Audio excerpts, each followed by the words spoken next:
Hello students, आइए आज हम क्लास 10th इंग्लिश की सेकंड टर्म में जो पोइम दी गई है हमें अमांडा, उसको डिस्कस करेंगे।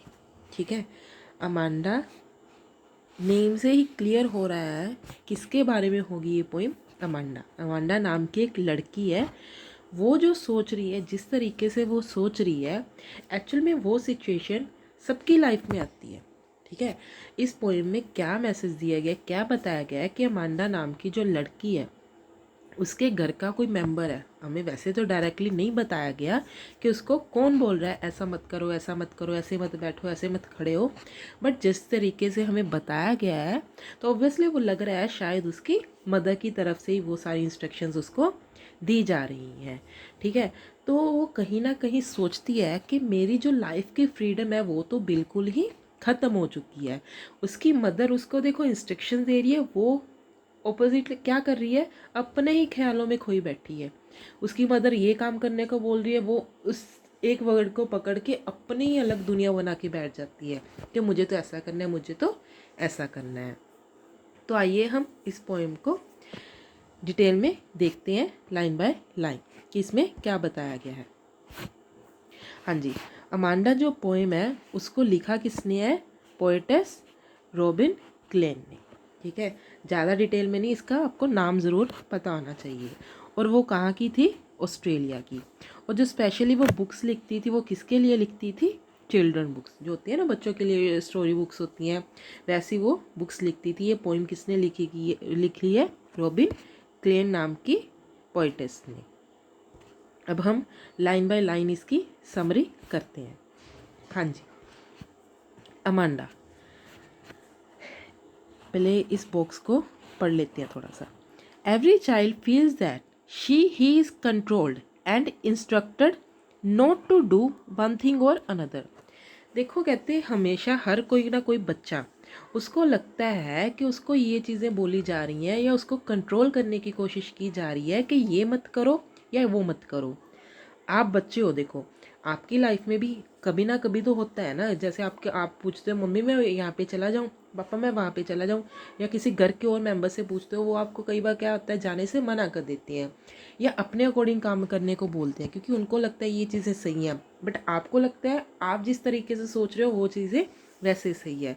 तो कहते हैं हर एक बच्चे को तब लगता है, अब रूठ के बैठ जाते हो तो उस वक्त उनको लगता है कि हमें क्या है, जो हमारी फ्रीडम है वो तो बिल्कुल ही ख़त्म कर दी गई है। You too may feel that your freedom is curtailed. Curtailed होता है रोक देना। ठीक है, कि आपकी जो आज़ादी मिली हुई है ना वो आपके पेरेंट्स आपसे छीनने की कोशिश कर रहे हैं। समझ आया, ये हर एक बच्चे की सिचुएशन है।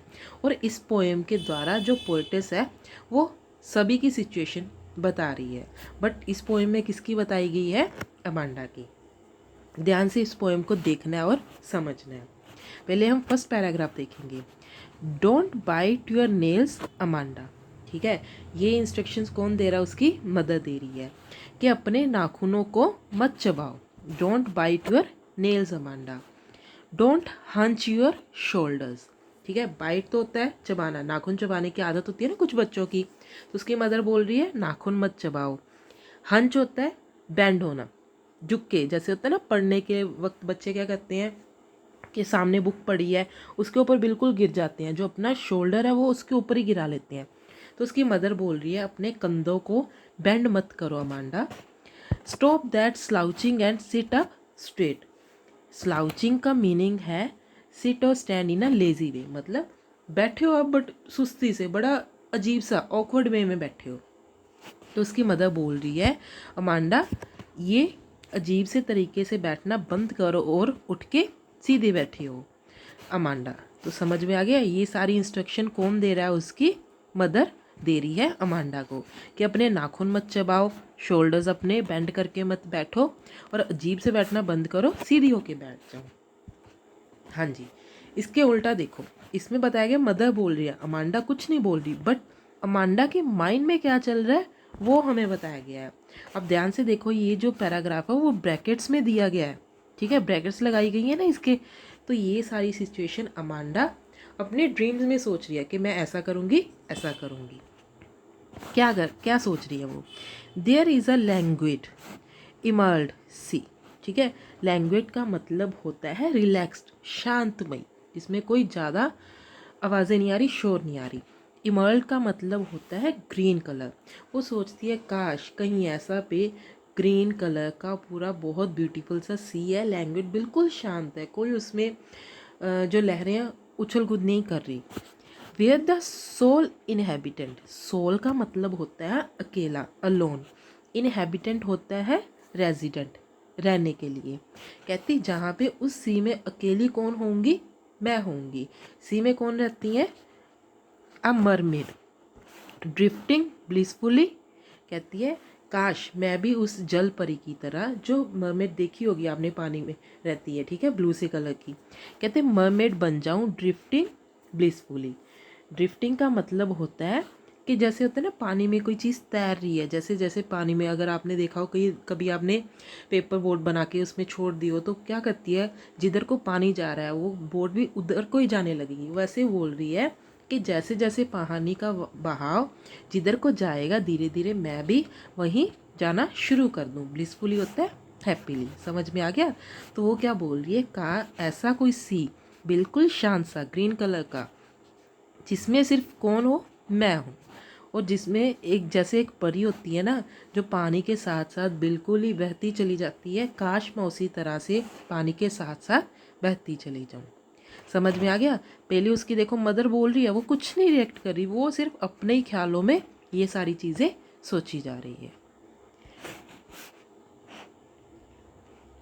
हाँ जी, नेक्स्ट फिर देखो, अभी इसमें ब्रैकेट्स नहीं दी गई, तो ये सारी लाइंस कौन बोल रही है? फिर से उसकी मदर। ठीक है, अब मदर क्या बोल रही है? Did you finish your homework Amanda? फिर से देखो नैगिंग करनी स्टार्ट कर दी ना, उसको रोकने लगी, ताने मारने लगी कि क्या तुमने होमवर्क कर लिया जो तुम्हें स्कूल से मिला था? Did you tidy your room Amanda? कहती क्या तुमने, टाइडी होता है क्लीन, क्या तुमने अपना रूम साफ कर लिया Amanda? I thought I told you to clean your shoes Amanda.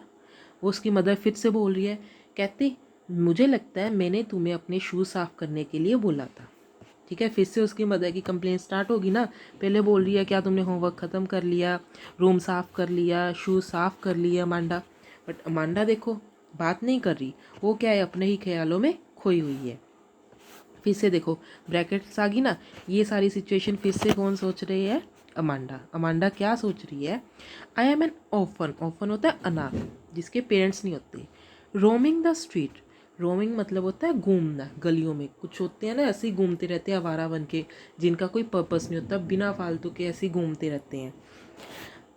I pattern soft dust with my hushed bare feet. कहती उसको लग रहा है, कहती मैं एक ऑर्फन हूँ, अनाथ बच्ची हूँ जो गलियों में ऐसे ही घूम रही हूँ, मेरा कोई घर बार कोई ठिकाना नहीं है, कहाँ पे जाना है कहीं पे कुछ भी नहीं है। कहती वहाँ पे आई पैट्रन सॉफ्ट डस्ट, मतलब कहती वहाँ पे मिट्टी है, मिट्टी में क्या करती हूँ, उसके पैरों में कुछ भी नहीं पहना हुआ। बेयर फीट मतलब नंगे पैर, बेयर का मतलब होता है विदाउट एनी क्लोथ्स बोल देते हैं, मतलब उसके अगर शरीर को बोल रहे हैं तो बेयर, नंगा मतलब, तो बेयर फीट उसके पैरों में कुछ भी नहीं है। कहती मिट्टी से मैं क्या कर रही हूँ, वहाँ पे होता है ना जैसे अब पैरों से अपना नाम लिख लिया मिट्टी में, कुछ भी बना लिया, कोई फ्लावर बना लिया, किसी की भी इमेज बना ली। कहती काश मैं वहाँ पे बिना कोई चप्पल शूज़ पहने हुए मिट्टी में पैटर्न बना रही हूँ। The silence is golden, the freedom is sweet. अब क्या बोल रही है वो? कहती देखो ये ना प्रोवर्ब है कि साइलेंस, कि चुप रहना क्या होता है, मतलब गोल्डन, बहुत ही अच्छी बात है। बट वो कहती कहती फ्रीडम तो उससे भी अच्छी बात है, क्योंकि देखो जिस बंदे को जो चीज़ ना मिली हो उसको तो वही चीज़ अच्छी लगेगी ना। वहाँ पे क्या उसकी मदर देखो उसको बोले जा रही है तुमने ये काम कर लिया, किया कर लिया नहीं किया, बट उसको क्या है, उसको लग रहा है चुप रहने में भलाई है। बट उसको लग रहा है उसकी मदर है जो उसकी फ्रीडम छीनने की कोशिश कर रही है, उसको अपने अकॉर्डिंग नहीं चलने दे रही, तो उसको लग रहा है कहती फ्रीडम तो उससे भी अच्छी चीज़ है। आपने एक चीज़ और नोटिस की होगी, यहाँ पे देखो उसने मदर ने बोला था कि तुमने शूज़ साफ़ कर लिए, तो उसी से वर्ड पकड़ के उसने क्या बोल दिया, कहती काश मैं शूज़ के बिना ही चल रही होती और डस्ट में अपने पैरों के निशान बना रही होती। समझ में आ गया? Next, don't eat that chocolate Amanda. फिर से उसकी मदर ने स्टार्ट कर दिया, क्या बोल रही है, डोंट ईट, कहती चॉकलेट मत खाओ Amanda. Remember your acne, acne pimples, कहती तुम्हें याद नहीं चॉकलेट खाने से देखो तुम्हारे पिंपल्स हो गए हैं, अब ज़्यादा खाओगी तो ज़्यादा हो जाएंगे। Will you please look at me when I am speaking to you Amanda. अब वो बच्ची है देखो, उसकी मदर उससे बातें कर रही है। आपके साथ भी कभी ना कभी ऐसा होता होगा, आपकी मदर फादर कोई भी आपका एल्डर बड़ा आपसे बातें करने की कोशिश कर रहा हो, आप क्या करते हो, आप कई बार सुन ही नहीं रहे होते कि ये तो बोलता है बोल नहीं रहो। तो वो भी अमांडा अपने ही ख्यालों में खोई हुई थी। या आपके साथ कभी क्लास में होता है कि टीचर आपको सामने लेसन समझा रहा है, कुछ समझा रहे हैं, आप अपने ही ख्यालों में खो रहे होते हो। फिर जब टीचर का ध्यान आप पे पड़ता है तो वो पूछते हैं मैंने क्या पढ़ाया, है ना। वैसे ही उसकी मदर कह रही है, कहती तुम्हें समझ आ रहा है मैं तुमसे ही बातें कर रही हूँ। इसमें क्या बोला है, कहती चॉकलेट मत खाओ, एक्ने के बारे में भूल गई, तुम्हारे जो पिंपल्स हो रहे हैं। जब उसकी मदर ये नोटिस करती है कि अमांडा तो मुझे सुन ही रही, ये तो अपने ही ध्यान में खोई हुई है, तो कह रही है क्या तुम मेरी तरफ देखोगी, मैं तुमसे ही बातें कर रही हूँ किसी और से नहीं। दीवारें नहीं है, दीवारों से बातें नहीं कर रही, मैं किससे बातें कर रही हूँ अमांडा, तुमसे बातें कर रही हूँ। यहाँ पे समझ आ गया। हाँ जी, नेक्स्ट है, फिर देखो ब्रैकेट्स में आ गया, फिर ये कौन सोच रहा है, अमांडा। आई एम रेपुंजेल, वो क्या बोल रही है, मैं अब कौन हूँ। देखो सबसे पहले वो क्या बन गई थी फर्स्ट पैराग्राफ में, मरमेड। सेकंड में क्या बन गई थी वो, ऑर्फन, अनाथ। अब वो क्या बन गई है, रेपुंजेल। अगर हो तो रेपुंजेल, अगर आपने कहीं सुना हो, ये ना जर्मन की फेरी टेल थी, बच्चों को सुनाई जाती है ना परियों की कहानियाँ, वो जर्मन की फेरी टेल थी। उसमें रेपुंजेल नाम की एक परी थी, ठीक है। उसके काफ़ी अच्छे से हेयर थे, लॉन्ग हेयर थे, ब्राइट कलर के, गोल्डन कलर के। वो क्या है, टावर में उसको बंद कर दिया था किसी विच ने, ठीक है, जो होती है ना ब्लैक मैजिक करती हैं, जादूगरनी, तो उसने बंद कर दिया था।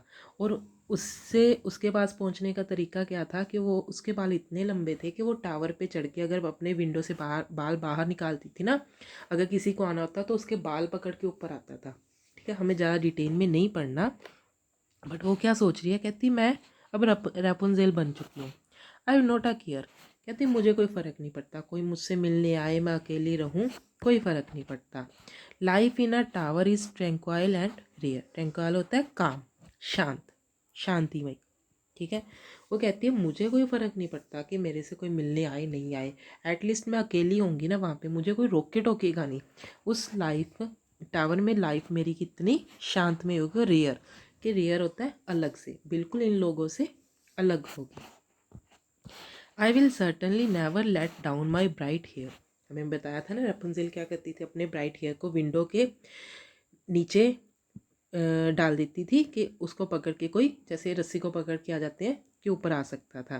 कहती मैं अगर मेरे को मैं टावर में हूँ तो मैं तो कभी भी अपने ब्राइट हेयर नीचे ना डालूँ कि मेरे को कोई मिलने आ ना सके। देख रहे हो, वो अपनी मदर की बातों से इतनी ज़्यादा बुरी तरह से फ्रस्ट्रेटेड है कि वो सारी चीज़ें सोच रही है मैं ऐसा बिल्कुल ना करूँ। मतलब उसको अब अकेले रहना पसंद है, किसी से मिलना जुलना बिल्कुल नहीं पसंद।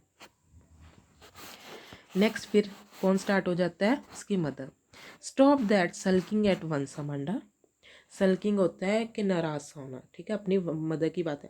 आपके साथ भी होता होगा बिल्कुल ही, कि हाँ जब मम्मी ज़्यादा ही बोलने लगती हैं तो आप अजीब सा फेस बना लेते हो कि हाँ फालतू की बातें बोली जा रहे हैं, बोली जा रहे हैं, नाराज़ हो जाना, मतलब डिसअपॉइंट हो जाना, ठीक है। तो वो क्या बोल रही है, उसकी मदर कहती है ऐसा करना बंद करो Amanda, you are always so moody Amanda, कहती तुम इतना मूड में रहती हो, हमेशा हर काम अपने मूड के अकॉर्डिंग ही करती हो। Anyone would think that I nagged at you Amanda. अब नेग्ड क्या होता है, नेग्ड होता है कि टोंट करना, बार बार किसी चीज़ को करने के लिए, कि ऐसा कर लो, ऐसा कर लो, ऐसा कर लो। अब हमने देखो पूरी पोइम में पढ़ा है ना, उसकी मदर देखो उसको हर तरीके से बोल रही है कि ऐसा कर लो, ऐसे मत बैठो, ये मत खाओ, वहाँ मत जाओ, और ऊपर से सारा कुछ बोल के क्या बोल रही है उसकी मदर, अगर कोई देखेगा तो मुझे बोल देगा मैं तुम्हें ये सारी चीज़ें करने के लिए बोल रही हूँ। बोल तो रही थी ना, आयरनी तो यहीं पे आ गई ना, हंसी वाली बात तो होगी ना यहाँ पे। पहले तो सारी चीज़ें बोल दी, फिर बोल रही है, कहती अगर कोई देखेगा तो ये बोलेगा मैं तुम्हारे पे ऊपर क्या कर रही हूँ, नैगिंग कर रही हूँ। समझ आ गई ये पोइम क्या है, कि जो अमांडा है, अमांडा की तरह और भी हम सारे लोगों को ये मैसेज मिल रहा है कि हमारी लाइफ में भी ऐसी सिचुएशंस आती हैं जब हमें लगता है कि हमारी जो फ्रीडम है वो बिल्कुल ही छीनी जा रही है दूसरे लोगों के द्वारा, ठीक है। और अमांडा जो है क्या कर रही है, अपने ही ख्यालों में सोच रही है कि काश मेरे साथ ये हो जाता, काश मैं ये बन जाती, काश मैं ये बन जाती। आई होप आपको अब ये पोएम सारी की सारी समझ आ जाएगी। Thank you.